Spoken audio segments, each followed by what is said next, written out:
Hello, and welcome to Sim Games Tio, and I'm your host Tony. Today we are going to take a look at how the zoning system in Cities Skylines 2 works.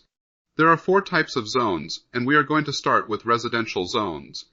So this is where people in your city will live. There are 6 types of residential zones. The first is low-density detached houses, second is low-density waterfront single houses. Third is medium-density townhouse type of housing, fourth is again medium-density and small apartments. Fifth is high-density low-rent apartments. These are essentially rental apartments that are more affordable. Then lastly we have the high-density apartments. These are essentially condos, and are more expensive for residents to be able to have. So what is the difference between all of these? Well, to simplify it, this depends on the wealth of your residents and their family sizes.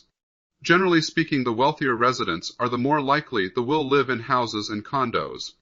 So then moving on, we have commercial zones. These are the places that have stores that people can go shopping at and come in 2 types, low density and high density.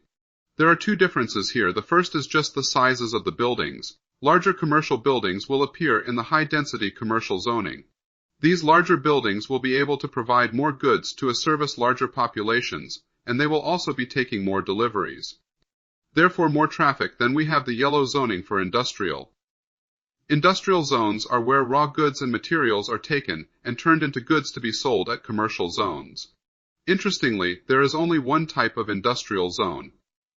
These can spawn all kinds of different manufacturing plants, and what are spawned depends on what your city will need. Then lastly, we have the office zoning. There are 2 types of office zoning. Essentially what can be called units or smaller one-story buildings, and then skyscrapers or office towers. Either way, these do the same thing and supply services mainly such as accounting, software, and other professional services. It is important to point out that office zoning belongs to the industrial category or zoning. As such, it is part of the supply chain in the city. That is an overview of the zoning in Cities Skylines 2 and how it works. Thanks for watching and happy skylining.